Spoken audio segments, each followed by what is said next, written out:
Tauratnya diajarkan kepada siapa? Harun. Setelah Harun, misalnya siapa lagi? Yosua bin Nun. Setelah Yosua bin Nun, siapa? Gelap, lap, gelap, gelap, gelap, gelap, gelap. Ada setelah Yosua bin Nun yang menerima kemudian Taurat dari Musa? Ada paman. Siapa? Bom-bom. Oke. Bom-bom menerima dari Yosua bin Nun, pakai ditulis lagi atau dihafal? Gelap, gelap, gelap, gelap. Jarak 1100 tahun. Sampai kemudian menjadikan sumber untuk Ptolemy atas perintahnya kepada 72 rabi-rabi. Itu Taurat yang mana yang dipakai? Makanya Al-Quran mengatakan, ya ahlal kitab, lima talbisunal haqqa bil batil wa taktumul haqqa wa antum ta'lamun.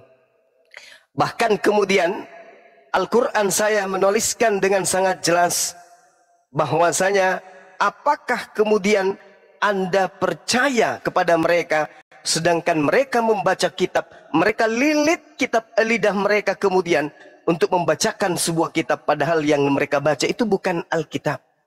Al-Quran mengatakan begini, A'udzubillahi minasyaitonirrajim, Bismillahirrahmanirrahim.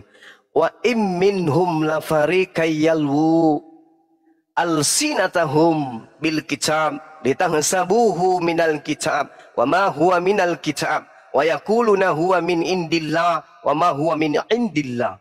Itu kata Al-Quran.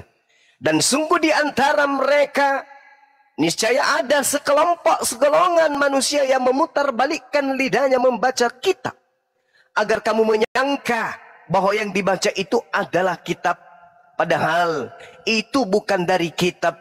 Dan mereka berkata itu dari Allah, padahal itu bukan dari Allah. Mereka mengatakan hal yang dusta terhadap Allah, padahal mereka mengetahui. Kenapa Al-Quran saya banyak bercerita tentang orang-orang Kristen? Karena Al-Quran datang belakangan untuk menginformasikan tipikal, ciri-ciri, tabiat, karakter orang-orang kafir. Dan tabiat itu betul adanya. Orang kafir kalau dia sudah mu'allaf, apa kata mereka? Kok Al-Quran bisa tahu saya ya? Ketika saya membaca Al-Quran, kok hati saya kok persis dengan yang ada di dalam Quran ini?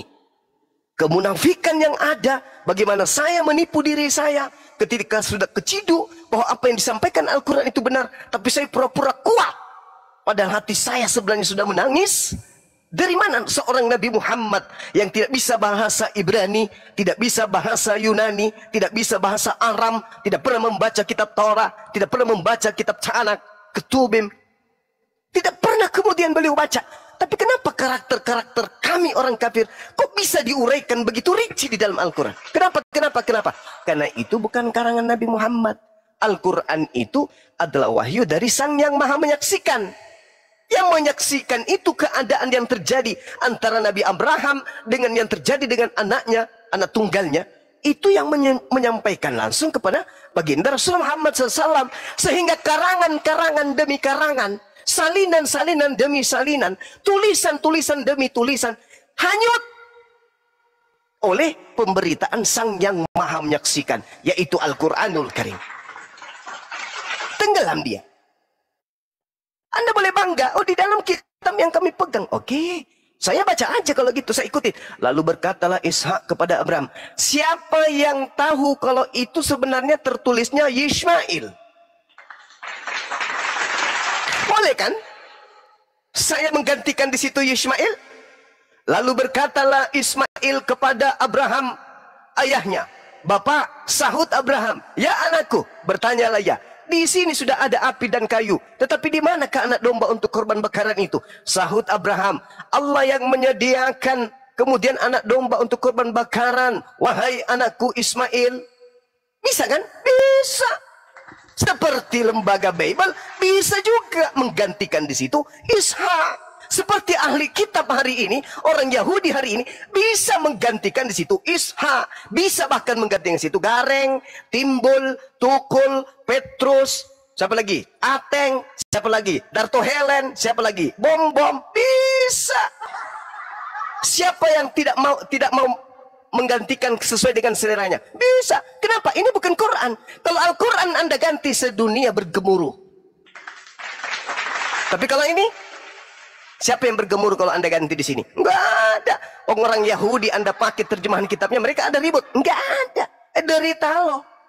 Pokoknya ya saya, lu ya you. Nah sekarang permasalahannya, Yahudi ribut, Kristen ribut, itu bukan Ismail. Oke, kalau begitu tunjukkan data akuratnya, data sekunder, data primer, yang bersumber dari lisannya Nabi Musa alaihissalam. Mari ayo, tunjukkan kepada saya. Ada? Nggak ada. Nggak ada itu. Lalu gimana dong?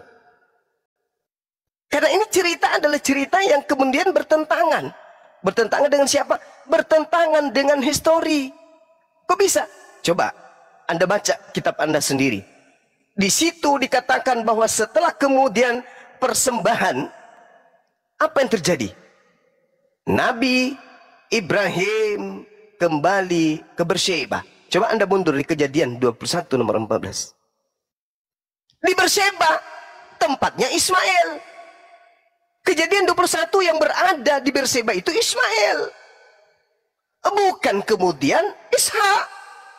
Sedangkan endingnya adalah di Kejadian 22 yang tadi itu, Anda mundur di data nomor 2-nya, firmannya, ambillah anakmu yang tunggal itu, yang engkau kasihi. Kenapa ada penambahan Ishak? Hah? Kenapa ada penambahan Ishak? Ambillah anakmu yang tunggal itu. Kan kalau tunggal sudah selesai pembahasan. Karena anak tunggal itu artinya anak satu-satunya. Dan anak satu-satunya kemudian sudah pasti anak yang tidak punya kakak dan tidak punya adik. Itu namanya tunggal. Oh bukan Bang Suma. Yang dimaksud di sini adalah anak tunggalnya Sarah. Kata siapa? Emang Sarah yang disuruh untuk mengorbankan anaknya? Bukan Sarah. Yang disuruh mengorbankan anaknya itu Abraham. Hei Abraham, siapa anak tunggalmu? Apakah Abraham mau bodoh? Hah? Mau bodoh juga dia? Nggak mungkin, mustahile seorang Abraham tidak tahu siapa anak tunggalnya. Mustahile. Bagaimana mungkin seorang yang benar mengatakan anak tunggalku adalah Ishak? Lalu Ismail anak apanya? Ismail ini anak apanya? Kalau bukan anak tunggalnya, mau dijadikan Ismail ini anak apa dia? Sedangkan di dalam Kejadian 17 jelas dikatakan tentang anakmu Ismail, doamu juga telah aku dengarkan. Dia akan aku berkati dan keturunannya akan menjadi 12 raja-raja. Tuh, Tuhan sendiri yang mengakui kok. Tentang anakmu Ismail. Tuhan mengakui Ismail adalah anaknya Abraham. Nah, pertanyaannya, siapa anak tunggalnya? Kalau Tuhan sendiri mengakui Ismail anaknya Abraham, siapa anak tunggalnya Abraham? Ishak. Hanya orang stupid, penyesat, keturunan setan yang mengatakan itu. Jelas kok. Secara histori, cerita yang bersambung, sanad yang ada, bukan sanad, cerita yang bersambung, peristiwa yang bersambung antara Kejadian 21, 22 dan juga 23.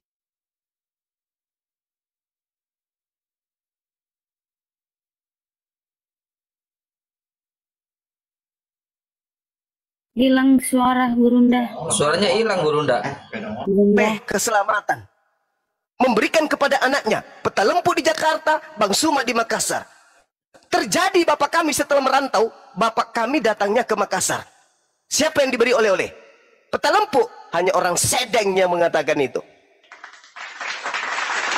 Abraham balik setelah dia mempersembahkan anaknya di Gunung Moria. Abraham baliknya kemana? Ke Beersheba, Cahayu. Sedangkan di situ yang ada adalah Ismail dengan Hagar ibunya. Di mana Ishak? Di mana Ishak? Tidak ada Ishak. Ishak pada saat kemudian Ismail ada di Beersheba, Ishak belum ada dong. Lalu di mana Ishak ini hidup? Ishak hidupnya di Hebron bersama ibunya Sarah. Ayo. Jadi Abraham melakukan persembahan itu di Gunung Moria. Setelah selesai, bujangnya dikembalikan kepada siapa? Kepada indungnya. Siapa ibunya? Di mana ibunya? ibunya di Beersheba. Siapa di Beersheba? Hagar. Hagar. Siapa di Hebron? Sarah. Siapa anaknya Sarah? Ishak. Atau jangan-jangan Anda ingin mengatakan pada saat kemudian Ishak gagal dipersembahkan kemudian di Hebron, Ishak dikembalikan ke ibunya, yaitu Hagar. Apa enggak kebalik-balik? Hah? Terus Ismail dikembalikan kemana? Ke Sarah. Hah? Makin hancur Bible Anda ini. Kalau begitu adanya. Atau bagaimana ini ceritanya ini? Sedangkan awal cerita di dalam Bible, di dalam kitabnya orang Yahudi terjemahan yang Anda ambil, Ismail diusir oleh Sarah. Berarti tidak ada kedamaian dalam rumah tangga tersebut. Ada kecemburuan terhadap Hagar dan anaknya Ismail. Masa mau ditukar lagi anaknya? Ismail dibenci oleh Sarah, makanya diusir. Masa kan mau tertukar? Ishak ke Hagar, Ismail ke Sarah. Kacau. Apa sutradaranya habis minum balok berarti.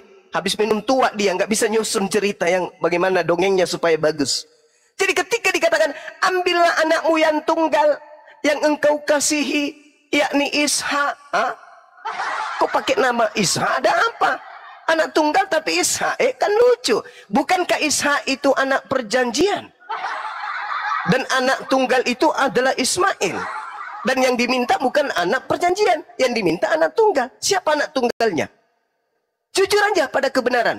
Jangan mau ditipu oleh keadaan. Jujur terhadap kebenaran. Kejujuran itu adalah jalan keselamatan. Jujur enggak orang Kristen ketika dia mengatakan anak tunggalnya Abraham adalah Ishak?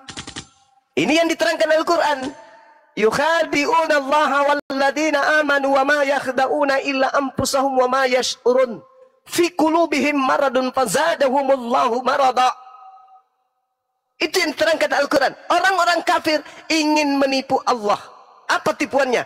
Ambillah anakmu yang tunggal, yaitu Ishak. Langit penuh malaikat bergemuruh dengan mengatakan dusta, bohong, laknat. Jelas-jelas anak tunggalnya Abraham adalah Ismail. Penipuan, pembodohan sejarah anak keturunan Adam. Inilah tempatnya. Apa dasarnya Ismail tidak diakui?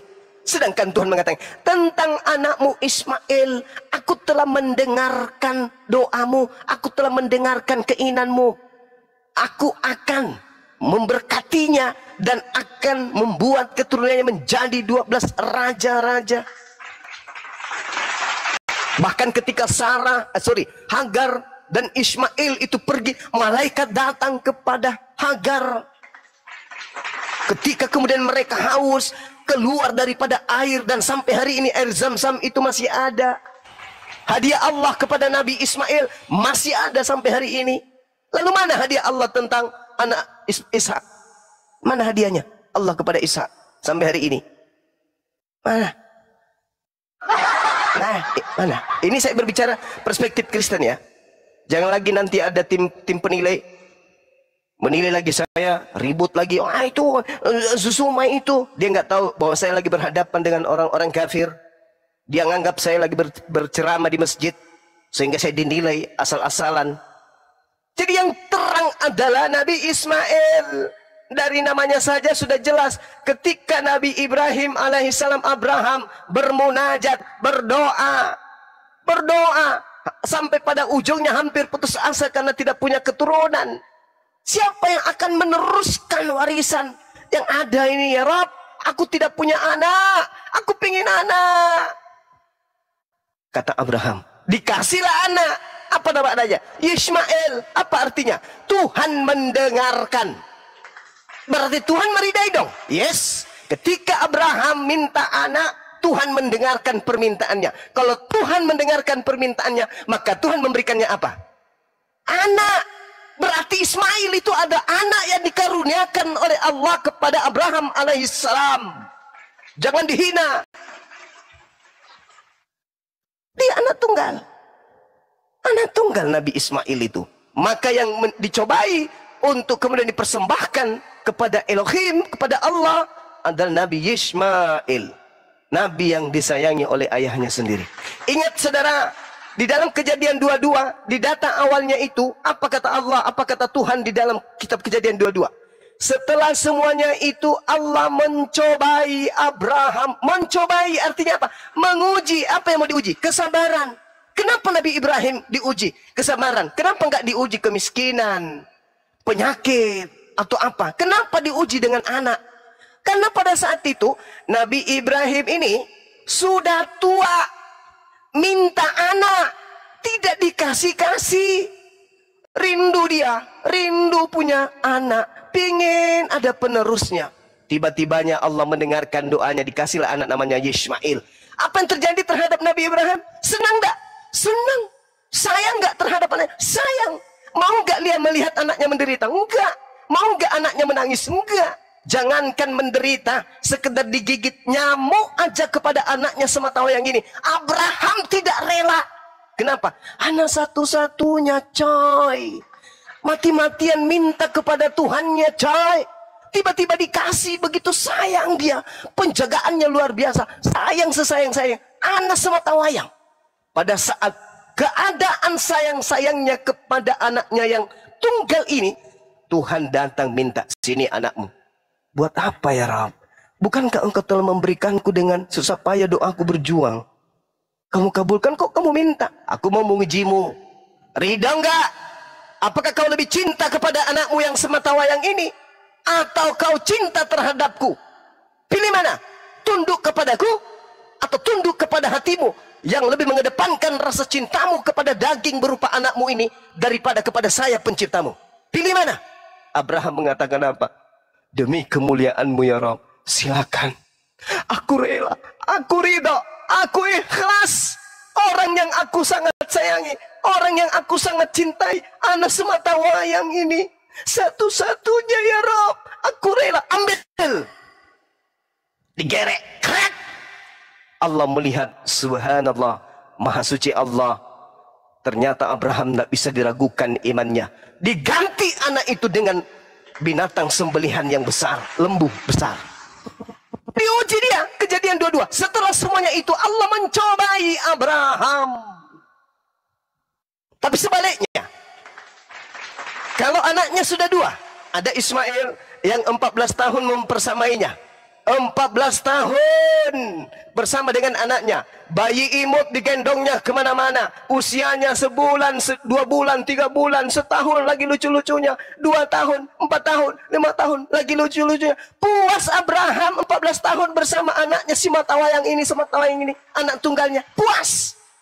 Dan kemudian lahirlah anak kedua. Anak kedua lahir. Ketika anak kedua lahir, Allah datang. Abraham, ya Rabb, aku ingin anakmu yang kedua. Apa kata Abraham? Ambil aja. Gak apa-apa, silakan aja ambil. Toh ada anakku yang kusayangi, yang sematawayang. Abraham mencintai anak pertama. Itu pasti tuh. Cinta pertamanya, kegagahan pertamanya, kesatria pertamanya, tulang punggung pertamanya, kegagahannya yang pertama, ya Ismail. Tuhan datang minta, Isa, ya ambil aja. Berarti tidak maksimal pencobaan. Kenapa? Karena kasih sayang Abraham sudah tidak tunggal, udah terbagi. Kasih sayangnya separuh di Ishak, kasih sayangnya separuh di Ismail. Ketika Allah datang minta, kasih anakmu yang ini, yang Ishak. Apa kata Abraham? Ya ambil aja, toh masih ada satu. Enggak ada apa-apanya percobaan kayak gitu, enggak ada apa-apanya. Seibarat orang tua punya anak 3, meninggal 1, sesedih-sedihnya, hatinya pasti terhibur. Masih ada 2 kan? Iya toh? Ismail pasti datang mengelus-elus bapaknya. Ayah kan masih ada aku, biarkan aja adik pergi. Demi untuk Tuhan minta, biarkan. Ada kan? Oh iya betul. Ya udahlah Rab, ambillah anakku ini, enggak apa-apa. Tapi bukan itu.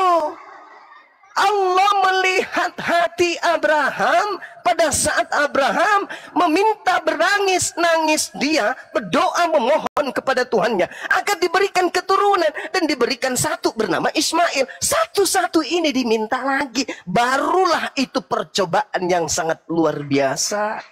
Seibarat apa?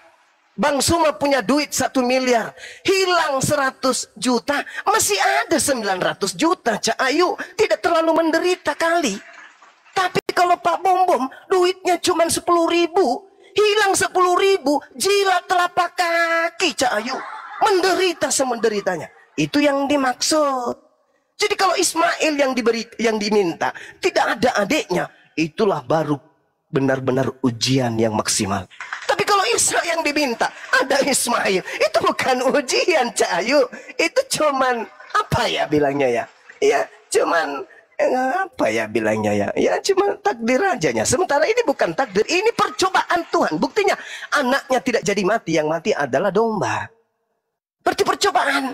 Maka ada yang perlu diluruskan di dalam terjemahan Bible ini. Ada pastinya. Jangan memperbodoh diri. Firman Tuhan kepadanya, ambillah anakmu yang tunggal itu, titik. Jangan lagi ditambah, yakni Isa. Ketahuan bagi orang-orang yang IQ-nya tinggi. Wah, ini kalau dalam kasus polisi nih, kalau Intel nih yang tangani kasus kayak begini, udah ketahuan ini pendusta, ini pembohong. Anakmu yang tunggal kok yang nyebut.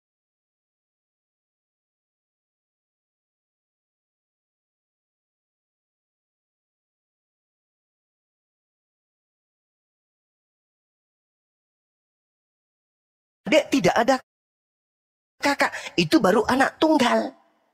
Kalau sudah ada kakaknya disebut anak tunggal, mengimani itu.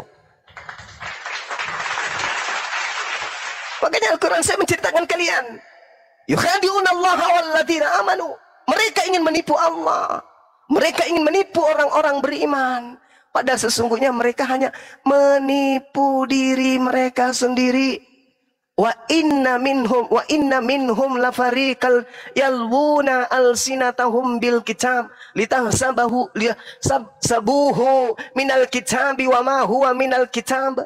Dan sungguh di antara mereka niscaya ada segolongan yang memutarbalikkan lidahnya membaca sebuah kitab agar kamu percaya dan menyangka bahwa itu adalah kitab. Padahal sesungguhnya itu bukan dari Alkitab. Dia berkata itu dari Allah, padahal sesungguhnya itu bukan dari Allah. Bukan dari Allah. Fawailul lilladzina yaktubuna alkitaba biaydihim tsumma yaquluna hadza min indillah liyastaru bihi thamanan qalila. Celakalah orang yang menulis sebuah buku dan mengatakan ini dari Allah. Padahal itu bukan dari Allah. Hanya sekedar untuk mendapatkan keuntungan yang sedikit. Ngarang cerita. Bolak-balik kitab suci. Dibolak sana sini. Ya, Tuhan dibilang manusia. Manusia dibilang Tuhan. Anak tunggal dibilang anak kedua. Anak kedua dibilang anak tunggal. Itu bagi orang berakal. Pasti tinggalkan buku itu. Karena irasional. Tidak masuk akal. Saya kira begitu saudara. Terima kasih, batuk saya hilang. Baik Bang Juma, terima kasih. Izin saya tanggapi boleh Bang Juma? Saya tambah satu data ya. Pertanyaan pertama tadi. Bunda, boleh kasih data satu. Sebentar Bang KTP. Ketika Sarah mati, itu kejadian 23 ya. Maka kemudian matilah Sarah di Kiryat Arba, yaitu Hebron. Di tanah Kanaan. Abraham datang sebagai orang asing. Iya, Abraham tidak serumah. Abraham datang meratapi mayat Sarah. Lanjut, silakan. Lanjut pertanyaannya. Terima kasih. Silakan. Ya. Izin saya tanggapi yang pertanyaan pertama Bang Juma. Berarti tidak ada ya Bang Juma di Al-Quran yang menuliskan perintah sunnah gitu ya Bang Juma? Kalau langsung disebutkan sunnatlah kulubmu itu nggak ada. Kenapa saudara? Kenapa? Nabi Ibrahim anaknya Ismail. Anak pertama, manusia pertama setelah Abraham yang bersunat itu adalah Nabi Ismail, bukan Ishak. Dan Nabi Ismail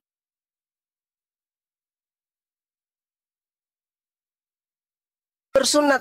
Masakan orang yang bersunat diperintahkan bersunat. Wahai Nabi Muhammad, sunatkanlah dirimu. Loh, Kan aku sudah bersunat. Coba ada nggak literasi di dalam Islam? Orang Arab pada masa Rasulullah begitu masuk Islam mereka disunat. Semisal sahabat-sahabat Abu Bakar, Utsman, Umar, Ali, disunat tak mereka setelah mereka masuk Islam? Tidak. Kenapa bisa? Karena mereka sudah sunat dari kecil. Mereka keturunan Nabi Ismail. Secara turun-temurun, adat istiadat mereka secara rutinitas setiap bayi mereka lahir, mereka sudah disunat. Sama seperti orang Yahudi, keturunan Isa disunat, keturunan Ismail disunat. Bahkan keturunan Ismail lebih dulu disunat daripada Nabi Ishak. Maksud saya, Nabi Ismail lebih dulu disunat daripada Ishak. Orang yang mengentaskan kemudian Islam lebih dulu sunat daripada Yahudi. Paham itu? Kecuali Anda ingin mengatakan di dalam Al-Quran tidak ada sunat, berarti Nabi Muhammad tidak sunat. Berarti saya juga bisa begitu dong.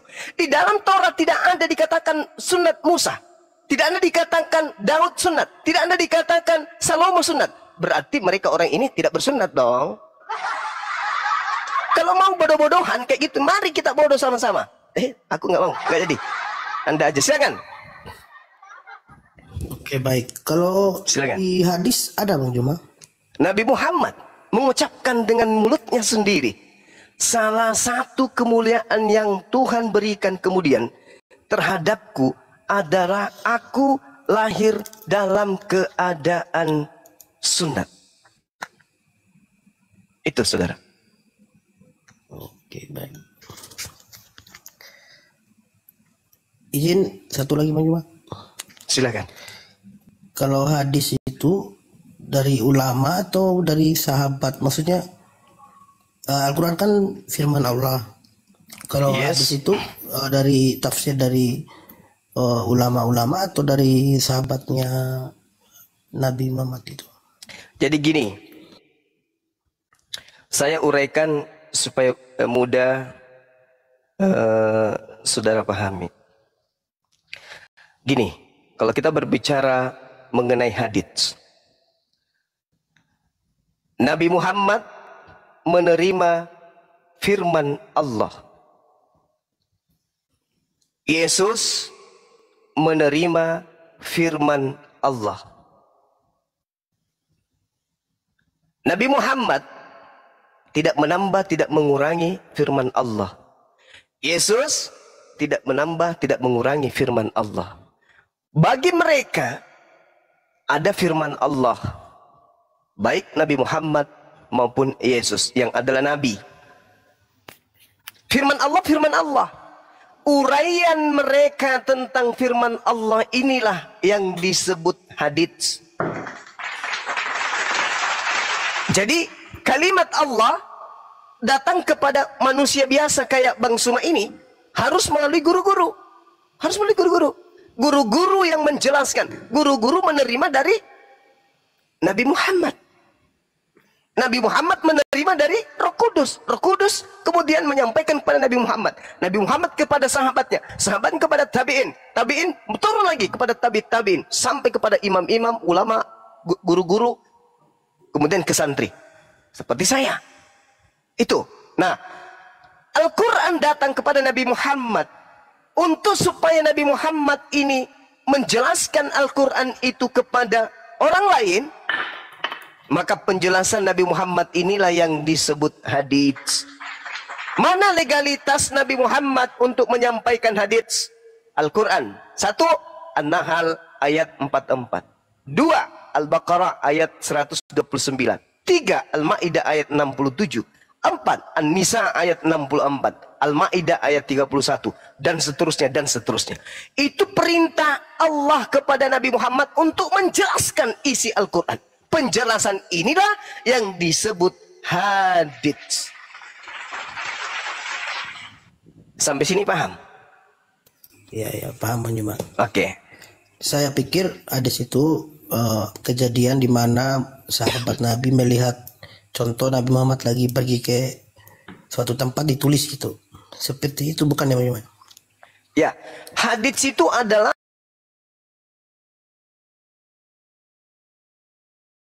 setujuan Nabi Muhammad, ketetapan beliau, perkataan beliau, yang menguraikan kemudian satu hukum. Itulah yang disebut hadits.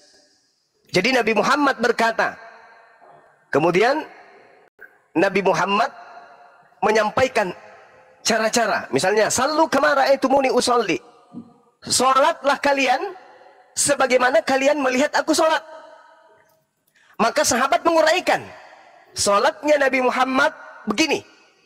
Mengangkat tangan. Kemudian melipat di depan dada. Lalu kemudian rukuk. Berdiri kemudian. Lalu turun langsung sujud. Lalu duduk. Lalu sujud lagi. Lalu kemudian berdiri kembali. Begitu diuraikan oleh para sahabat. Siapa yang punya potensi, siapa yang punya kemudian kapasitas untuk menjelaskan Nabi Muhammad? Sahabat dong. Siapa yang berpotensi, yang punya kapasitas untuk menjelaskan Yesus? Murid-muridnya dong. Berapa muridnya Yesus? 12 dong. Tapi kenapa yang menjelaskan bukan muridnya? Lukas bukan muridnya, Markus bukan muridnya, Paulus bukan muridnya. Siapa lagi? Matius, penulis buku Matius juga bukan muridnya. Penulis buku Yohanes juga bukan muridnya. Kenapa loncat? Kalau hadits Al-Quran setelah Nabi Muhammad, ya sahabatnya dong, muridnya dong. Setelah muridnya, ya muridnya murid. Habis itu ya cucunya murid. Habis itu ya cicitnya murid. Seterusnya turun. Makanya ada yang disebut dalam Islam sanad. Apa sanad itu? Mata rantai penyampaian informasi. Dari si A ketemu si A, si B ketemu si C ketemu si D ketemu dengan E ketemu dengan F ketemu dengan G. Begitu seterusnya sampai hari ini. Itu Islam. Kalau di Kristen, Yesus. Habis itu kemana? Langsung terjun ke K. Tidak melalui B, C, D, F, G, H, I, J. Langsung di K.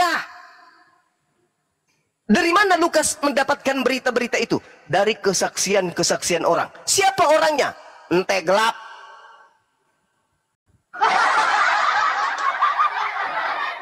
Saya menerima Injil bukan dari manusia, tapi dari Yesus Kristus. Kapan Yesus datang kepada Paulus? Enggak pernah. Kapan dia ceritakan? 13 buku, berarti Yesus harus menunggu. Menunggu siapa? Menunggu Paulus bertahun-tahun. Kenapa? 13 buku, coy. Siapa yang pernah melihat Yesus datang kepada Paulus ketika dia menulis buku Roma, ketika dia menulis Filipi, dan seterusnya? Siapa yang pernah melihat? Tak ada yang pernah melihatnya. Paulus menulis buku dalam penjara. Salah satunya Timotius. Misalnya Filipi. Ada Yesus datang ke situ? Nggak pernah Yesus masuk penjara. Permisi Pak. Ya siapa? Saya mau jenguk tahanan. Namanya siapa? Yesus. Mau ketemu dengan tahanan siapa? Paulus. Udah masuk. 2. Diajarin di situ? Pernah? Nggak pernah. Ada cerita itu? Nggak ada. Lalu dari mana mereka mendapatkan informasi ini? Dari kesaksian-kesaksian orang. Siapa orangnya? Nggak tahu. Nggak tahu tiap orang. Mungkin Martinus, Marta, Filipus, Spertus, Andrianus, Tandiolong Mantidenteng, Sumilang, Mingkondong Diobela, Kandebobo Sisolapekan. Nggak tahu siapa orangnya. Siapa yang menjelaskan itu kepada Lukas? Gelap. Tapi kalau Rasulullah 22 tahun dia duduk di hadapan murid-muridnya, mengajarkan Al-Quran. Iqra bismi rabbikalladzi khalaqa khalaqal insana min alaqa. Setiap bulan suci Ramadan 30 juz Nabi Muhammad menjadi imam. Bismillahirrahmanirrahim. Ghairil maghdubi alaihim waladdallin. Amin. Bismillahirrahmanirrahim. Alif lam mim. Zalikal kitabu la raiba fihi hudan lil muttaqin alladzina yu'minuna bil ghaibi wa yuqimuna as-shalah wa mimma razaqnahum yunfikun. Selama 22 tahun lebih Nabi Muhammad kemudian memimpin pembacaan ayat suci Al-Quran. Adakah Yesus pernah membaca, pada mulanya adalah firman, firman itu bersama-sama dengan Tuhan, dan firman itu adalah Tuhan? Pernah Yesus baca dalil itu? Gak pernah. Terus dari mana pengarang Yohanes menulis itu? Nggak tahu. Dari mana? Theophilus yang mulia, banyak orang yang menyusun berita-berita tentang peristiwa-peristiwa yang terjadi di antara kita. Maka aku terpanggil untuk menyelidikinya, lalu menyusunnya kembali untukmu. Pernah Yesus mengucapkan kalimat itu? Enggak pernah. Lalu dari mana kemudian Lukas mengambil kata-kata kayak gitu? Dari Rasul Paulus yang diutus Tuhan kita Yesus Kristus kepada jemaat yang ada di Laodikia. Dari mana Paulus ngambil kata-kata kayak gitu? Dari Yesus? Enggak juga. Sedangkan Yesusnya mengatakan dalam Yohanes 12, aku Yesus sang penerima firman tidak berkata-kata dari diriku sendiri. Berarti Yesus tidak punya pengantar karangan. Sementara penulis Bible, sini Kim sendiri, lihat mongko sendiri kawan. Dia aja sendiri. Surat-suratnya Paulus itu, surat kepada jemaat di Roma, surat kepada jemaat di Galatia. Apa itu? Yesus aja nggak pernah kirim-kirim surat. Nah, jadi begitu saudara ya, supaya dipahami bahwa bagi kami untuk menjadi Islam berakal dulu. Jadi kami tidak mengimani Islam itu begitu saja. Di Islam itu ada yang beriman lalu berilmu. Ada juga sebaliknya, berilmu dulu baru beriman. Itu di Islam tuh berlaku. Ada yang beriman dulu baru berilmu. Tapi ada yang berilmu dulu baru beriman. Kedua-duanya ini nggak bisa dipisahkan. Kalau Anda beriman dulu, wajib hukumnya dibarengi dengan ilmu. Kalau Anda berilmu dulu, wajib hukumnya diimani. Itu di Islam nggak bisa terlepas antara ilmu dan iman, antara iman dan ilmu nggak bisa terlepas. Kalau di Kristen terbalik, Cak Ayu. Di Kristen itu apa? Imani dulu, baru pelajari. Nah, bagaimana kalau tidak masuk akal? Imani aja, pokoknya iman lebih tinggi daripada akal. Kalau sudah tidak masuk akal, EGP, yang penting iman ini saja. Itu di Kristen. Sama seperti tadi, ambillah anakmu yang tunggal, imani, yaitu Isa. Imani aja, jangan protes. Diam, sadap. Diam. Diam. Sadap, imani aja. Ambillah anakmu yang tunggal itu, yaitu Isa. Akal mengatakan, anak tunggal Isa? Oh, nggak mungkin. Tapi apa kata Kristen? Sadap, diam, imani saja. Kapan kau berontak berarti tak ada Roh Kudus dalam dirimu. Itu di Kristen, Cahayu. Kalau di Islam enggak. Apa? Ini gimana ceritanya? Dari mana dasarnya ini? Ribut para imam, ribut mazhab kemudian. Oh, ini tidak bisa. Kita harus gelar ilmiah. Gimana ceritanya ini? Anak tunggal kok jadi anak kedua jadi anak tunggal. Gimana caranya? Nggak boleh. Harus diputuskan. Kalau perlu kita harus putuskan hari ini juga. Dipanggil pakar. Ini gimana ceritanya? Dari mana asalnya nih? Apa asbabul wurudnya? Asbabul nuzulnya kayak mana? Buka. Itu di Islam. Jadi harus dikaji dengan ilmu dulu, baru diimani. Atau ketika sudah terlanjur beriman, iman itu harus selaras dengan ilmu. Tidak boleh melambai sendiri tanpa bersanding dengan ilmu pengetahuan. Itulah Islam. Berbeda dengan Kristen. Maria melahirkan Tuhan. Imani aja. Tutup akalmu. Pokoknya jangan mau bahas lagi. Titik. Yesus lahir. Pada hari ini telah lahir bagimu juru selamat, yaitu Tuhan di kota Daud. Tuhan lahir, Cauduk. Bagaimana bisa benar? Udah. Tugasmu imani aja. Pokoknya akhir bulan bayar perpuluhan. Nggak usah lagi kau pikir-pikir itu. Pokoknya kau selamat. Selamat. Kristen selamat. Titik. Jangan mau lagi bahas. Sudah, Jangan. Bang. Tapi Tuhan masa dilahirkan sama cewek? Jangan terlalu ambisius, Bang. Jangan pakai akal. Matikan akalmu. Imani aja. Itu di agama Anda. Silakan. Bang. Bagaimana? Ya, Paman. Tolong dijelaskan sama saya. Kenapa sholat itu harus jam 1? Itu ada apa? Jam 3 ada apa? Jam 6 ada apa? Jam 9 ada apa? Tolong dijelaskan, Bang.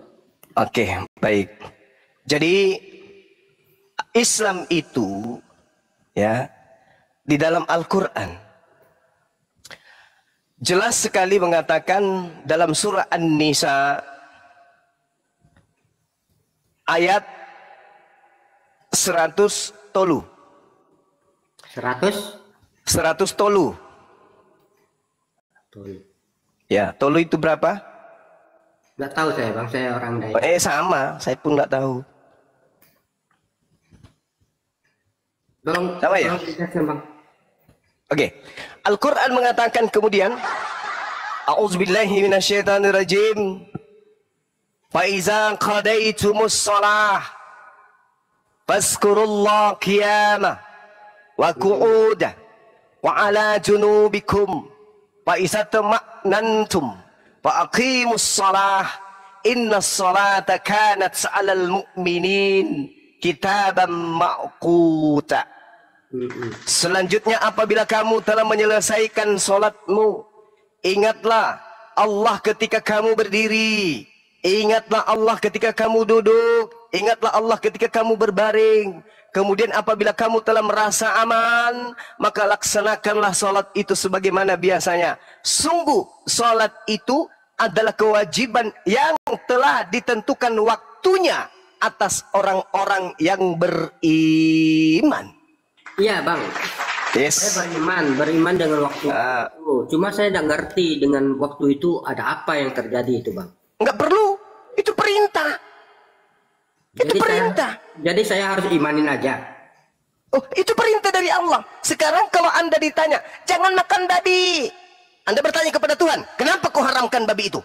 Tanyakan dulu, jelaskan dulu kepada saya. Saya pokoknya tidak mau tunduk. Kau jelaskan dulu.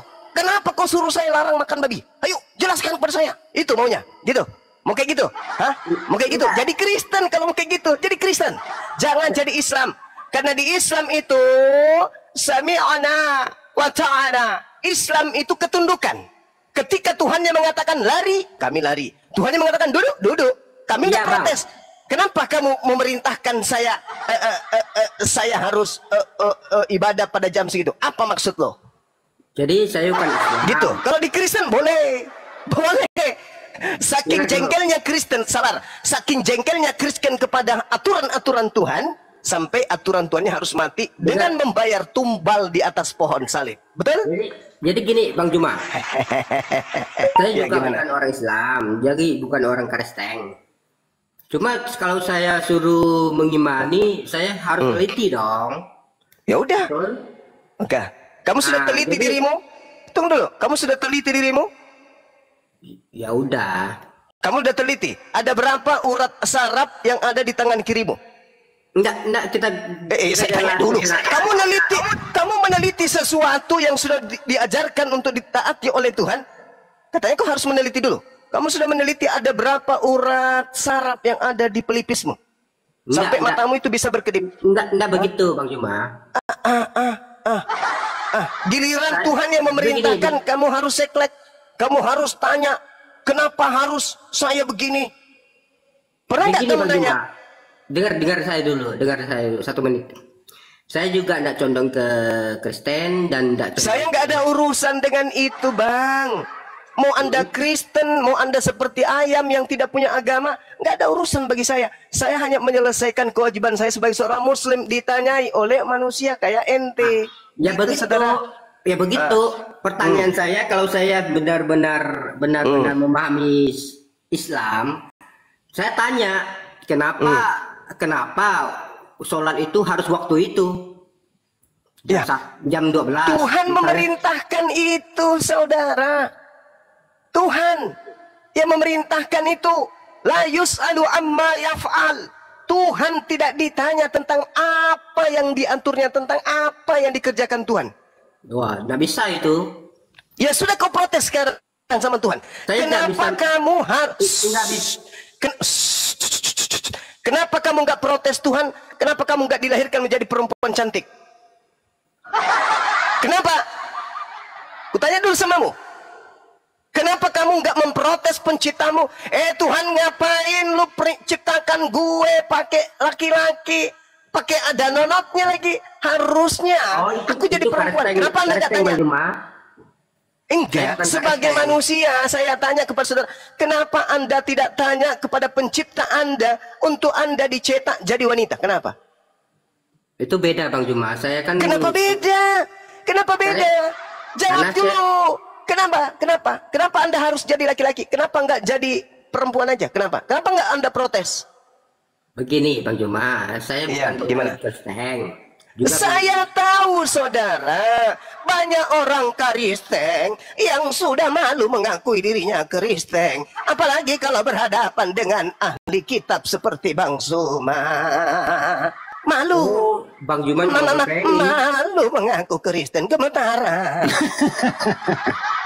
Gemetaran kalau Kristen di hadapan saya.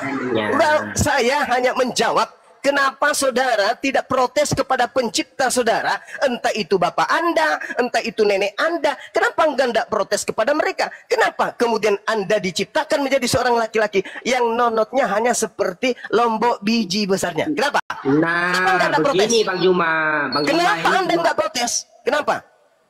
Aduh, Bang Juma kan nggak tahu saya siapa. Saya tahu Anda manusia yang tidak percaya kepada Tuhan, atau Anda itu adalah manusia yang punya agama tapi Anda malu mengakui itu. Justru Bang Juma, saya itu penganut tahu.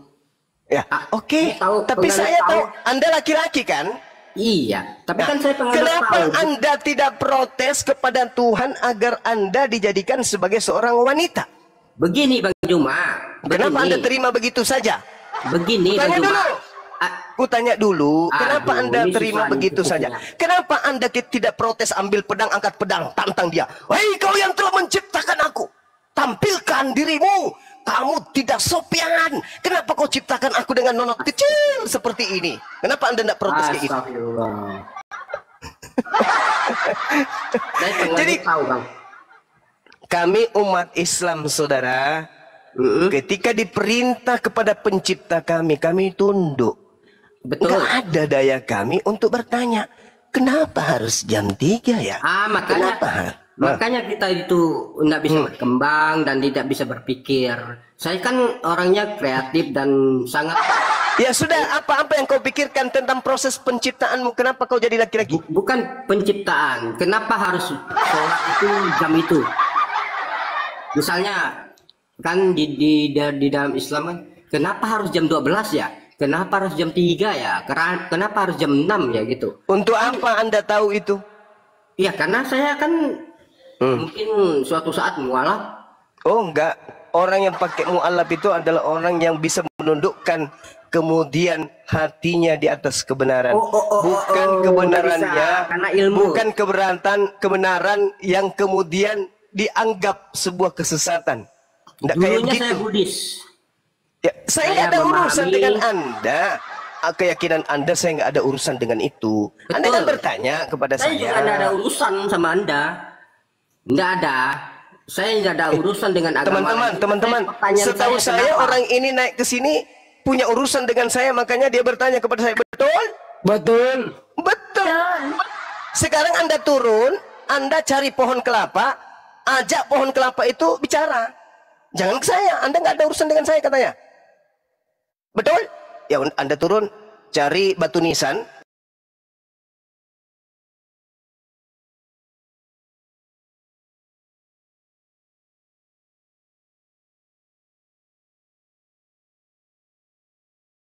Batu nisan kamu nggak bisa. Dibilang lagi tuh. Udah sana, pergi. Cari batu nisan kuburan Cina, kau ngomong sama batu nisan itu. Kalau Tuhan kami, Al-Quran menguraikan la yus'alu amma yaf'al wa hum yus'alun. Dia Allah tidak ditanya tentang apa yang dikerjakan, apa yang diperintahkan, apa yang diaturnya, apa yang diinstruksikan, apa yang dilarangnya. Hei Allah, kenapa kamu melarang itu? Nggak ada. Kitalah yang akan ditanyai oleh Allah.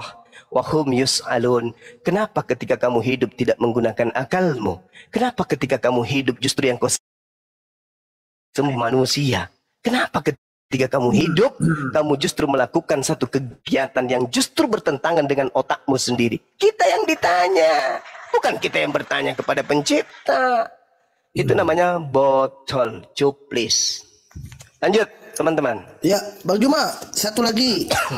boleh. Kan di Mazmur 22 kan dulu Bang Juma mengatakan bahwa Yesus tidak disalib, adalah yang disalib itu adalah orang yang dikutuk, yaitu Yudas. Saya mau tanya, di Mazmur 22 itu kan nubuatan perjanjian lama.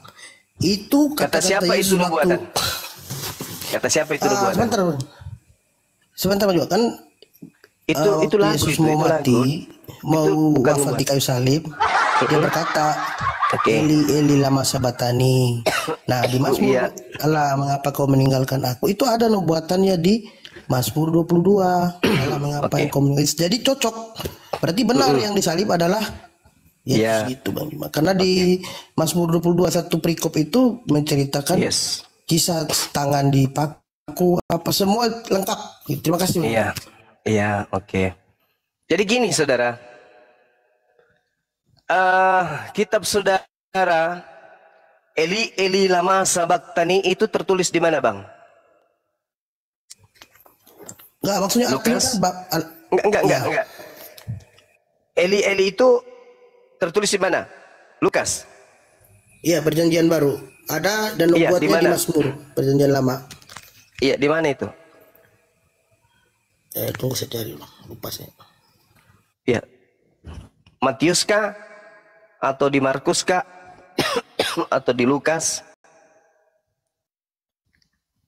Masa gitu nggak tahu? Bantu Bang Handi, dibantu Bang. Apa? Di mana Etere tulis itu? Matius. Matius 27:46. 46. Ya.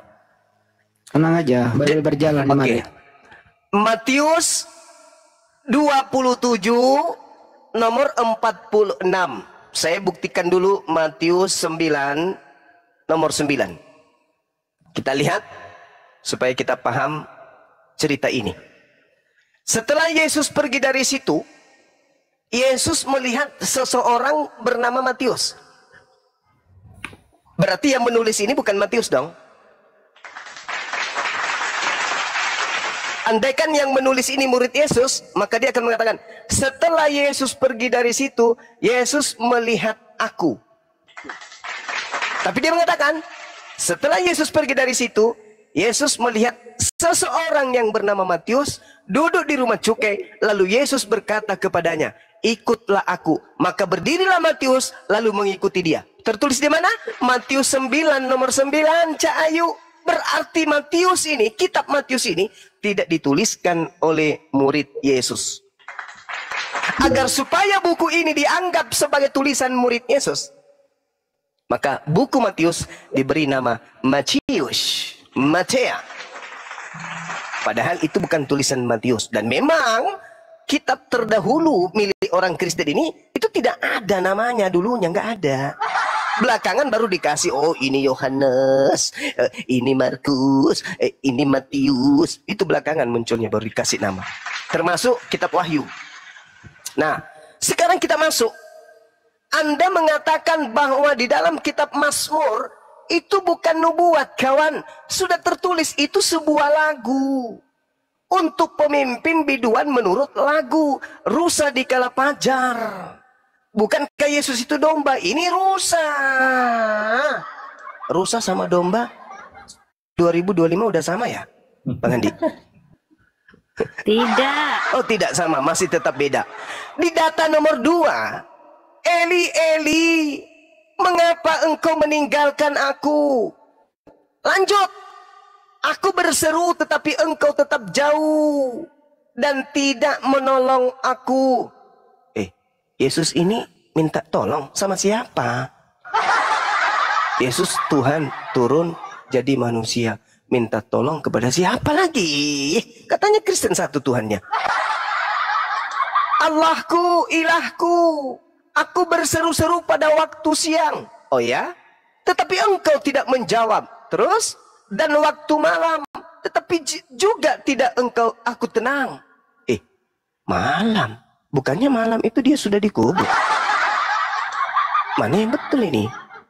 Ilahku, aku berseru-seru padamu pada waktu siang. Oke lah, pada waktu siang dia berseru, betul.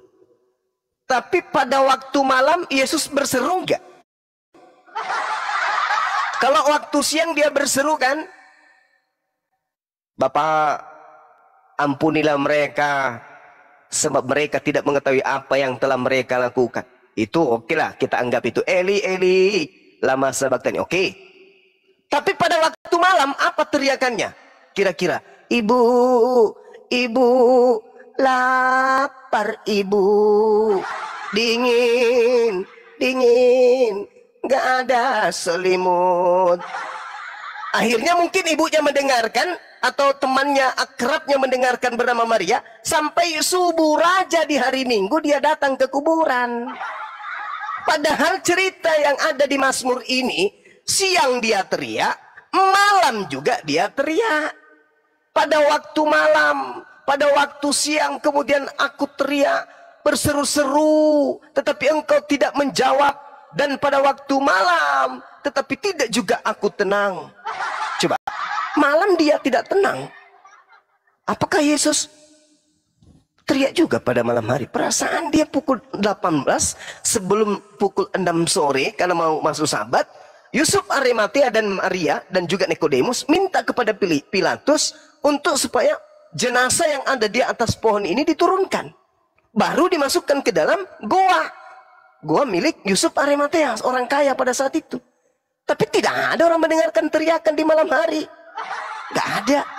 Berarti ini hanya cocok-cocokan yang tadi yang bukan murid Yesus supaya dianggap itu adalah Yesus. Saya kalau jadi Kristen malu mengambil data ini, malu mencocok-cocokkan cerita di dalam Bible saya dengan cerita yang ada di kitabnya orang Yahudi biar dianggap kelap. Dulu sebelum ada internet, umat Islam boleh ditipu dengan kata-kata ini. Eli, Eli, lama sabachthani. Boleh umat Islam ditipu. Yang ada di pelosok, yang jauh dari internet, jauh dari pendidikan, jauh dari informasi. Boleh misionaris masuk. Kemudian dia memurtadkan. Tapi hari ini saya katakan kepada misionaris, dengar. Kalau kalian masih menggunakan data ini, siap-siap ku permalukan. Orang-orang yang menulis Bible ini, ingat, saya katakan sekali lagi, ingat. Septuaginta dituliskan pada abad ketiga sebelum Masehi. Ditulis dalam bahasa Septuaginta, direvisi, dikoreksi, dicocok-cocokkan dengan selera siapa? Selera Romawi. Setelah itu di abad keempat, muncul tulisan-tulisan yang sudah kemudian dikanon. Yang tidak lulus kanon disebut sebagai Injil Apokripa, Injil yang disembunyikan. Filipus, Barnabas, itu disembunyikan semua itu. Lalu kemudian yang cocok dengan imannya orang Roma Yunani, Lukas. Yang satu Markus, yang satu lagi dikasih nama Matius, yang satu lagi dikasih nama Yohanes. Cocok tuh dengan orang-orang Roma. Satu lagi surah-surah Paulus, cocok dengan mereka. Tetapi Taurat cocok nggak? Nggak cocok. Makanya dikatakan perjanjian lama. Padahal Taurat itu adalah perjanjian baru. Yeremia 31 nomor 31 sampai 33. Aku akan mengadakan perjanjian baru dengan Bani Israel dan Bani Yahudi. Apa itu? Aku akan memasukkan hukum Taurat ke dalam batin mereka. Berarti perjanjian barunya adalah hukum Taurat. Tapi di meja Kristen, hukum baru Tuhan ini malah dikatakan sebagai perjanjian lama. Lalu kemudian Septuaginta tadi itu diusahakan sebisa mungkin dicocokkan dengan perjanjian baru, dinikahkan dia, dikawinkan dia, supaya berpelukan. Berpelukan. Jadilah kitabnya Kristen. Itu dibuat supaya sama. Ya, kebetulan ada saudara saya di sini dari Yudaism. Ya, apakah kemudian saudara Yudaism ini bisa mengakui bahwa perjanjian lama milik Kristen itu sepadan, searah, seia sekata dengan original teks yang mereka punya? Bisa nggak, Hi? Oh enggak, jelas beda, kecuali terutama di dalam Mazmur 22 ini. Kalau kita terus ke ayat 16 yang tadi disebutkan perbuatan penyalipan. Ya, sebab anjing-anjing telah mengurungi aku, gerombolan jahat mengepung aku, mereka menusuk tangan dan kakiku. Kejahatan tekstual. Padahal di situ bunyinya, kisafuni kelafim adat mereim hikifuni kaari yadai veraglai. Seperti singa mereka di tangan dan di kakiku. Inilah musuh-musuh Raja Daud. Jadi teksnya diganti untuk sama biar dengan konsep Yesus digambarkan dalam kitab Mazmur. Ya, tidak salah yang aku bilang. Bang Suma itu belajar. Sekira begitu, saudara Al-KTP. Jadi saya kalau jadi Kristen malu mencomot terjemahan dari kitabnya saudara Yahudi karena tidak ada kapasitas saya sebagai Kristen untuk mengetahui apakah terjemahan ini sudah sesuai dengan empunya kitab. Ah, itu dia. Seibarat Kristen itu seperti sekelompok manusia mengambil terjemahan Al-Quran lalu mereka jadikan sebagai kitab suci dan mereka mendirikan agama baru. Itulah yang terjadi dengan Kristen. Mereka mengambil terjemahan kitabnya Yahudi, lalu mereka jadikan kitab ini sebagai kitab dan mendirikan agama baru, yaitu Kristen. Lucu kan? Lucu. Terjemahan Al-Quran diambil oleh sekelompok manusia. Lalu sekelompok manusia itu membuat agama baru, Tuhan baru, Nabi baru, hari ibadah baru, tapi menggunakan terjemahan Al-Quran. Meninggalkan ajaran aslinya. Itu namanya jahiliyah. Silakan saudara Al-KTP. Oke, makasih Beda, Bang. Saya yang beda kali artinya ya, Bang Billy. Jauh beda artinya. Saya bertanya Bang Zuma. Kita biarkan dulu saudara Al-KTP belum selesai. Silakan. Ya, boleh gantian Bang. Oke, silakan. Makasih Bang Iwan. Iya, sama-sama. Oke, saya mau tanya ini Bang Zuma. Mungkin karena Abang Zuma udah punya akal kan, karena akalnya lebih besar. Jadi bisa diuji lah ya. Ya Bang Zuma. Yang menguji akalnya yang lebih kecil gitu. Oke, maksudnya aku percaya lah Abang Zuma bisa punya akal dan bisa menjawab lah, bisa berdasarkan dalil-dalil dan referensi yang lain lah ya, karena akalnya lebih besar kan Daripada Oke, Anda. Bang Zuma. Iya, silakan. Oke. Jadi Tuhan Abang Zuma itu berapa Bang? Satu. Satu Tuhan saya. Ya. Satu itu apa Bang? Satu itu ahad, tunggal, tidak berbilang, tidak bisa dibagi. Makanya kami sebutkan ahad.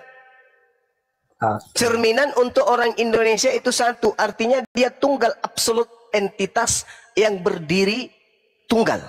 Tunggalnya itu absolut, tidak berbagi, tidak berbilang. Satu itu hanya untuk hanya untuk mudah dipahami. Oke. Iya. Jadi tunggal itu adalah satu dalam definisi tidak maksudnya tidak tercampur dan satu ya. Yes. Oke. Kalau Bang saya mau mengatakan kepada Bang Zuma itu berapa Bang? Saya satu. Oke. Bang Zuma itu satu dikatakan Bang Zuma dikatakan satu. Di dalam Iya. tubuh Bang Zuma ada roh nggak? Ada jiwa nggak? Ada. Tubuh dan jiwa sama nggak Bang? Tubuh dan jiwa enggak, beda. Oke. Roh dan jiwa beda nggak Bang? Beda. Berarti Abang tiga dong, bukan satu. Satu, saya satu. Katanya beda. Saudara, ketika saya berkata saya, maka yang berbicara di situ adalah jasad, ruh, dan jiwa saya. Oke. Saya mau punya tahu Bang Zuma. Definisi kata echad atau definisi kata tunggal itu seperti apa maksudnya itu Bang? Coba dijelaskan secara akalmu ya. Iya. Jadi ketika berbicara mengenai hakikat Tuhan, hakikat Tuhan itu hanya Dia. Tidak ada yang lain. Di luar daripada dirinya bukan Tuhan. Misalnya, andaikan bisa Tuhan itu menciptakan Tuhan, maka Tuhan yang diciptakan itu bukan Tuhan. Andaikan Tuhan kemudian bisa turun menjadi piring, maka piring itu bukan Tuhan. Kenapa? Karena itu sudah di luar daripada dirinya. Berarti dia boleh dikatakan Tuhan menciptakan Tuhan, atau firman menjadi daging, tapi itu bukan Tuhan. Kenapa? Karena Tuhan itu entitas tunggal absolut. Iya. Oke, itu nanti pertanyaan selanjutnya saya nanti Bang Zuma itu tunggal. Ternyata di dalam Al-Quran itu jamak bukan tunggal sebenarnya. Tapi itu nanti. Tapi yang saya mau itu nanti pertanyaan selanjutnya Bang Zuma. Yang saya mau tahu yang satu itu definisi yang satu itu. Itu ada dua definisi Bang Zuma. Mana yang nanti lebih cenderung dalam Islam melihat definisi satu itu apa? Yang satu, yang pertama tadi saya udah jelaskan ya tentang Bang Zuma itu dikatakan satu padahal di dalam diri Anda itu ada tiga. Itu definisi pertama ya Bang Zuma ya. Nah definisi kedua batu. Batu itu dari dalam sampai keluar sama enggak? Kalau kita lihat ya, karena saya bukan ahli batu, kita lihat sama. Maksud tinggal dijawab aja lah. Iya sama. Kenapa emang? Oh iya. Batu kan? Batu punya roh enggak? Enggak. Oke. Batu punya jiwa enggak? Enggak. Dikatakan satu enggak? Satu. Iya. Benda mati enggak? Mati. Oke. Mana definisi ketuhananmu di situ? Yang dua itu. Tuhan saya laisa kamitslihi syai'. Tidak serupa dengan apapun, maka tidak bisa dimisalkan dengan benda. Beda dengan Tuhanmu. Tuhanmu bisa saya setarakan dengan kera, betul nggak? Boleh nggak saya setarakan dengan kera? Kera punya roh, kera punya jiwa, kera juga punya daging, betul? Apa bedanya Tuhanmu dengan kera? Kutanya dulu. Mana dalilnya kera punya roh? Mana dalilnya? Kalau dia tidak punya roh mati dia. Mana dalilnya? Mana dalilnya? Jadi monyet itu hidup bukan karena roh. Loh, di dalam dirinya dia tidak memiliki yang namanya akal pikiran, tapi dia tidak. Saya tidak mengatakan akal. Saya mengatakan jiwa. Terus? Jiwa itu perpaduan antara roh dan jasadnya kera. Meskipun pada sisi ini dia tidak sama seperti manusia. Nah sekarang kalau Anda mengatakan apa yang Anda ingin katakan dengan bertanya seperti itu tentang Tuhanku, Anda menganalogikan Tuhanku dengan diriku.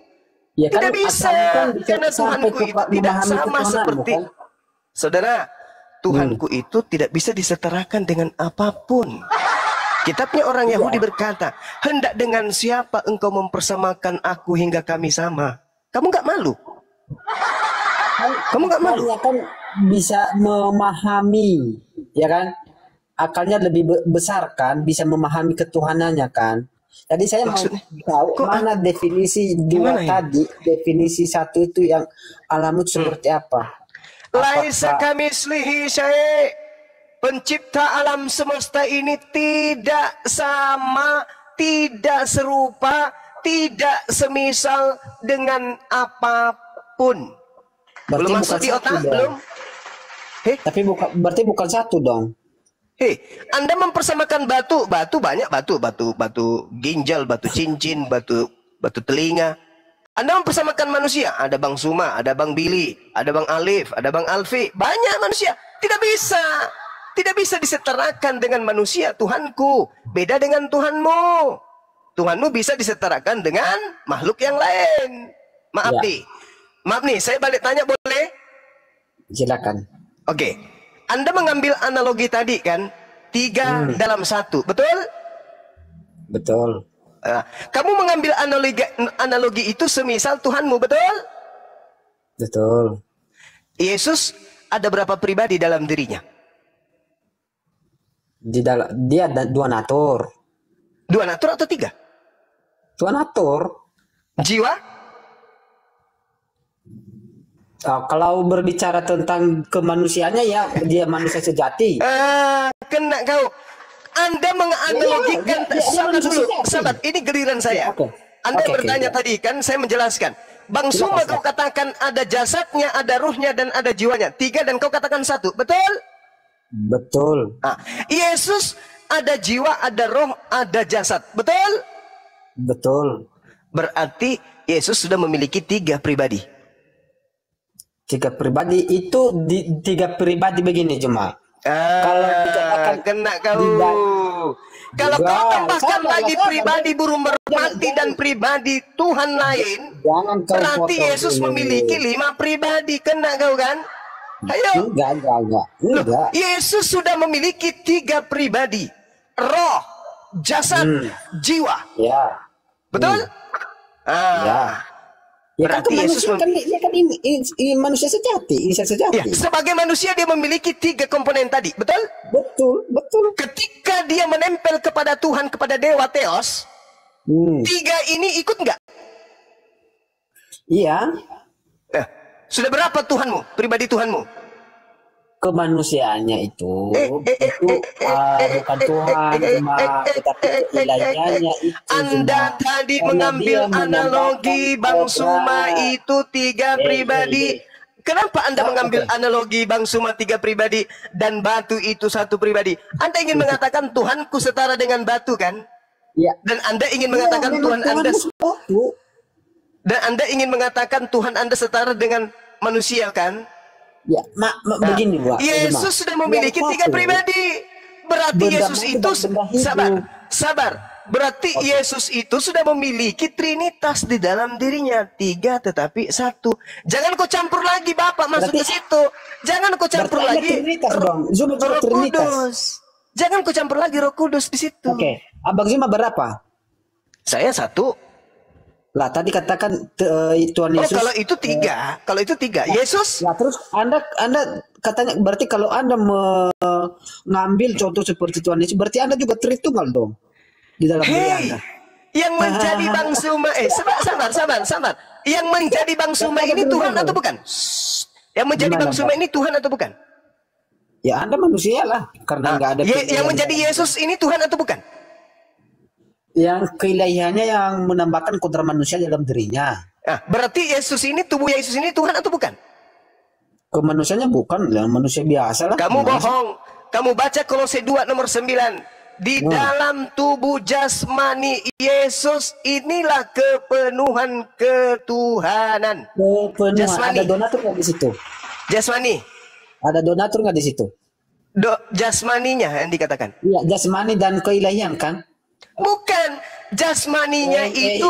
Jangan kebohong, jangan kebohong. Di situ dijelaskan secara jasmani dan ke Allah. Tidak ada dan.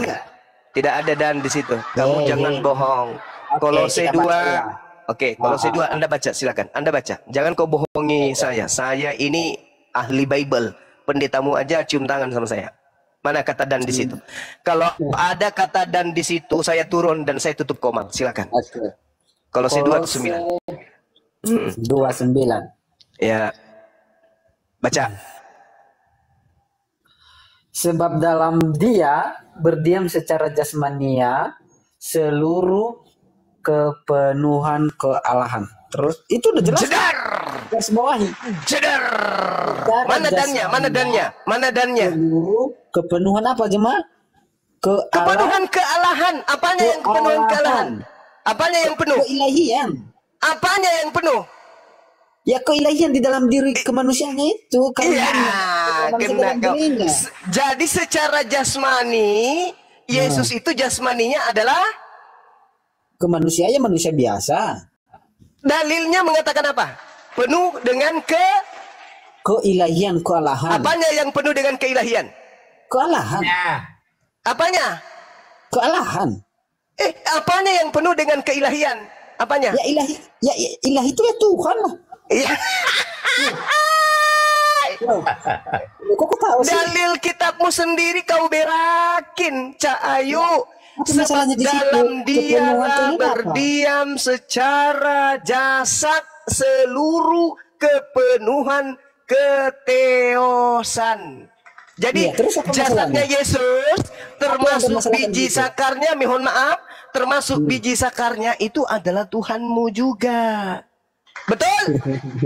Namanya manusia cuma di situ ada dua natur. Tidak ada dua natur di situ. Jasmani. Cak Kangkung, tidak ada dua natur di situ. Di situ sudah satu natur. Di dalam dialah, dengar. Di dalam dialah berdiam secara apa? Secara apa? Berdiam secara jasmani. Secara jasmani. Apa yang berdiam secara jasmani? Di dalam dirinya itu kan sejasam keutuhan. Saya ulang pertanyaan saya. Apa yang berdiam secara jasmani? Tubuh. Apa yang berdiam secara tubuh? Seluruh kepenuhan kealahan. Berarti biji sakarnya juga adalah Salah. nenek Mugi, Per, saudara kota. Saya tanya samamu, biji sakarnya Yesus penuh dengan keilahian atau tidak? Jelas, keilahian itu betul. Terima kasih. Kepenuhan kan? Bawa tepuk tangan. Kepenuhan kan? Berarti Bang Suma selama ini dituduh menghujat dengan mengatakan Kristen menyembah batu zakar. Hari ini kita sudah buktikan bahwa batu zakar Yesus kepenuhan segala keilahian. Namanya kemanusiaan cuma. Kok kemanusiaan? Keilahian. Dua natur. Berarti kok dua natur lagi? Katanya punya. Kok dua natur? Kok dua natur? Di mana dua naturnya? Hei, di mana dua naturnya? Di situ di mana? Dua naturnya di mana? Oke, bentar. Ya, silakan. Ya, biar kita jangan tipu-tipu ya di sini cuma ya. Ya, silakan. Betul itu, betul. Jangan tipu-tipu kita ya. Laju baca, semangat. Sebab ini cuma kita garis bawah ini ya cuma ya. Iya, besarin. Dulu lah. Oke. Host, besarin host. Supaya kita jangan bohong-bohong di sini cuma. Ya, silakan. Oke. Ya. Tak mana pulpen di sini. Oke.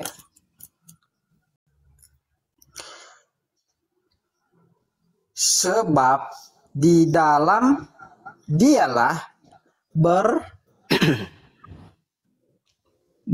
secara jasmani. Jasmani itu apa cuma? Biologis, tubuh, jasad. Garis bawah ini ya. Ini Iya, poin jasmani. ini, Iya, jasmani. Oke, jasmani. Iya, jasmani. Ini poin. Ya. Dan enggak ada dan seluruh kepenuhan ilahian. apa ini cuma? Keilahian, keteosan dalam bahasa Yunani. Ini ada dua poin, ini poin kedua cuma. Jadi jasmani dan kealahan. Jadi Allah kealahan berdiam secara bukan begitu. Berarti jasadnya Yesus. Dengar. Jasadnya Yesus itu berdiam padanya. Jasadnya Yesus itu berdiam padanya Bang Zul Tuhan. bisa menggunakan bahasa Indonesia dengan baik nggak?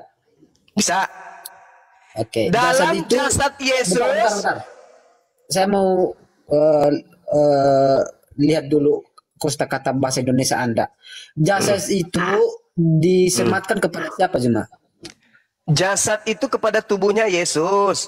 Di dalam bahasa Ibrani-nya, Yunani-nya disebut somatikos. Oke, jadi buka KBBI somatikos itu tubuhnya. Buka KBBI cuma. Buka KBBI cuma. Jasad itu disematkan kepada orang hidup atau orang mati cuma? Orang mati. Oke. Anda mati belum? Apa Anda mati apa hidup?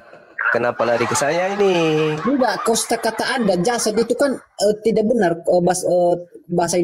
Oh ya udah, secara jasmani udah, jangan pakai gitu jasad dong. udah. Nah, jadi, ya, oke. Jadi salah Anda di situ ya. Ya, saya hilap, oke. Nah, jadi baca.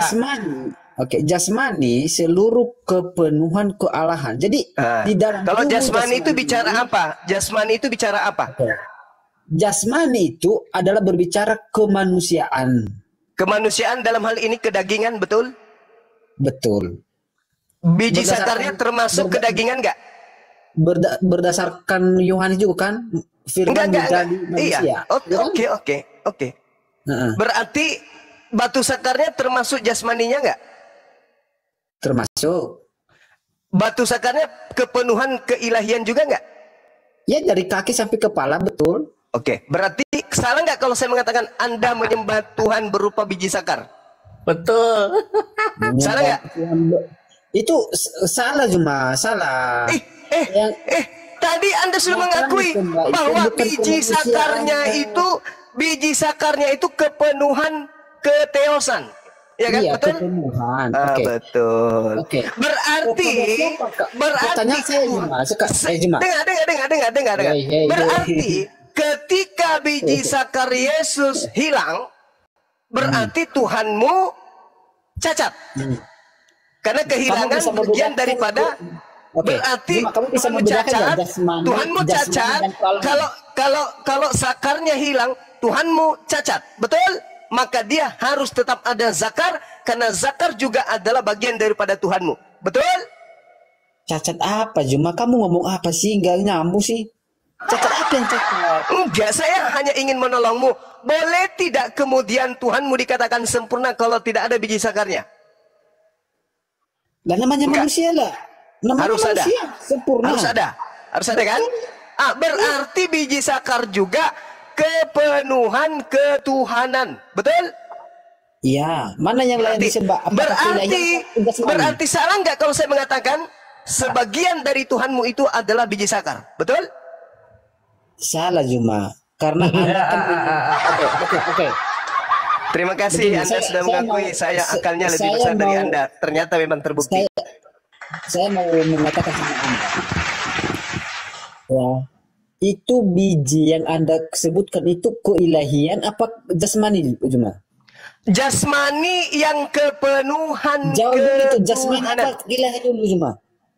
Jasmani yang di dalamnya berdiam segala kepenuhan. Di sini letak kesalahan ketuhanan. Juma. Di sini letak kesalahan Juma. Ketika Anda mengatakan bahwa di dalam jasmani Yesus ada kealahan, berarti semua jasmani itu Allah, bukan cuma karena ada donatur. Hei, Jadi Anda mengatakan bahwa kami penyembah Allah yang mempunyai biji, tapi bijinya kan manusia, bukan Allah. Yang kami sembah adalah keilahian itu, kealahan itu, bukan kemanusiaannya. oke, kita buktikan. Kita buktikan. Ya, silakan. Anda baca Filipi 2 nomor 6 sampai nomor 8. Buka kamera. Oke. Filipi 2. Berapa? Ingat ya. Tadi sudah dikatakan sebab dalam dialah berdiam secara tubuh, Ya, jasmani, Filipi 2 berapa? seluruh kepenuhan keteosan. Dah, Oke. selesai dari situ. Iya, oke. Berarti biji sakarnya juga adalah Tuhanmu. Loh. Tadi nah kan Anda salah di sini kan? Kok salah pula? Oke, jasmani itu ilahi enggak? Kepenuhan ilahi. Iya. Ilahi sama jasmani sama enggak? Tetap aja nanti. Baca aja di Kolose.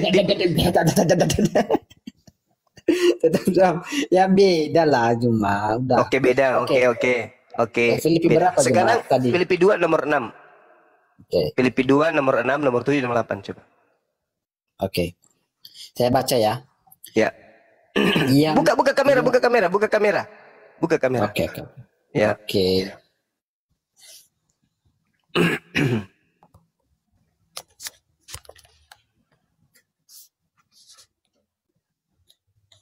Baca nomor 6-nya.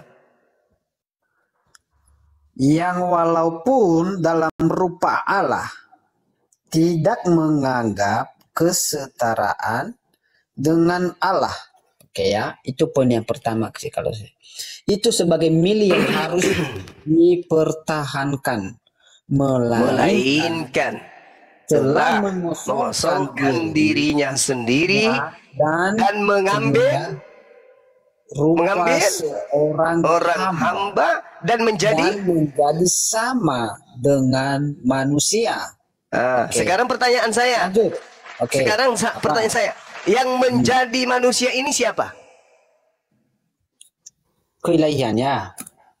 Berarti ilahimu menjadi manusia, betul? Keilahian itu dia menambahkan kodrat manusia di dalam menambahkan? keilahiannya. Kalau keilahian karena Allah itu roh Juma. Bro, Dia tidak menambahkan. Dia tidak menambahkan. Bahkan dia dikatakan dia tidak mempertahankan milik kepunyaannya, melainkan mengosongkan dirinya dan mengambil rupa seorang hamba dan menjadi sama dengan manusia. Tapi kata sama itu cuma sisipan, yang sebenarnya menjadi dengan manusia.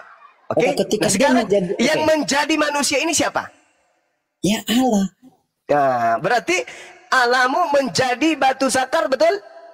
Apakah dia ketika dia menjadi manusia apakah dia menjadi manusia, apakah dia berhenti menjadi Tuhan cuma? Loh. Jadi ketika dia manusia bukan lagi Tuhan. Iya, itu yang saya tanya. Apakah ketika dia menjadi manusia, apakah dia berhenti jadi Tuhan? Iya, dia Tuhan kan? Iya, dia tuh. Apakah dia berhenti nggak menjadi Tuhan ketika dia menjadi manusia? Berhenti nggak? Justru ini pertanyaan yang saya harus tanya kepadamu. Saya harus bertanya kepadamu. Ketika Tuhanmu menjadi manusia, apakah dia tetap Tuhan? Oke. Pertanyaan. Jadi dia menambahkan kodrat manusia di dalam. Di mana dalilnya dia menambahkan kodrat? Dia mengosongkan diri. Dia mengosongkan diri dan mengambil rupa manusia. Dia sama seperti manusia. Pertanyaan saya, ketika dia manusia, apakah dia masih Tuhan? Kemanusiaannya ya manusia, tetapi keilahian di dalam diri tidak ada manusia, nggak ada lagi keilahian, sudah hilang pupus. Dia mengosongkan diri dan tidak mempertahankan ketuhanannya, melainkan mengosongkan dirinya dan menjadi manusia. Siapa yang mengosongkan diri? Keilahiannya. Siapa yang mengosong? Keilahiannya mengosongkan diri. Ketika dia kosong, dia menjadi apa? Oke, apa yang Anda pahami tentang kosong? Dia menjadi apa? Kosong itu apa dulu yang Anda paham? Dia menjadi manusia. Jadi manusia ini Tuhan atau bukan? Manusia, Tuhan Yesus ilahi menambahkan kodrat manusia di dalam dirinya. Sehingga dia natur Allah, ilahi dan manusia. Itu cuma. Kau tidak malu ditonton ribuan manusia? Hah? Dalilnya mengatakan, yang walaupun dalam rupa dewa tidak menganggap kesetaraan dengan dewa sebagai milik yang harus dipertahankan, melainkan dewa telah mengosongkan dirinya sendiri dan dewa mengambil rupa seorang hamba dan menjadi sama dengan manusia. Pertanyaan saya, manusia ini dewa atau bukan? Dia itu adalah Tuhan. Terima dia kasih. Adalah Tuhan. Dia di situ lengkap biji sakar atau tidak? Manusia di dalam dia dirinya. Di situ lengkap biji sakar atau tidak? Biji sakar secara kemanusia ya tentu ada. Nah, terus, gitu dong. Apalagi? Berarti tidak salah ketika Bang Sua mengatakan Kristen penyembah biji sakar. Dah selesai. Mungkin Bang Hadi monitor. Manusia apa ilahi cuma? Hei, Tuhanmu sudah jadi manusia. Nah, beda dengan begini ya gimana? Kalau biji sakar itu kan dari Tuhanmu sudah menjadi manusia. Kolose 2 nomor 9. Dalam jasmani Yesuslah kemudian kepenuhan secara kedewaan. Udah. Saya mau diskusi dengan orang yang sedikit naik level. Yang pasti menurut uraian Anda sendiri, Kolose 2 nomor 9, Filipi 2 nomor 6, nomor 7 nomor 8 menghantarkan Anda kepada penyembahan terhadap makhluk yang punya biji zakar. Asyhadu adadul. Lanjut, teman-teman. Bang Handi monitor. Mantap. Semoga banyak yang tersadarkan kalau selama ini mereka menyembah makhluk yang punya batu sakar yang juga kepenuhan kedewaan. Ya, berarti kalau pemikiran Tuhan telah menjadi manusia, ya namanya manusia ada biji zakarnya, ini logikanya. Berarti semuanya disembah gitu. Oh iya dong. Betul. Berarti kalau kita mengatakan mereka menyembah nonot gak apa-apa ya? Jangan juga kita hargai perasaannya. Kecuali dalam keadaan berdiskusi seperti ini, secara ilmiah kita berdata boleh. Tapi kalau kita langsung tuh, penyembah nonot, itu nyakitin hati mereka, janganlah.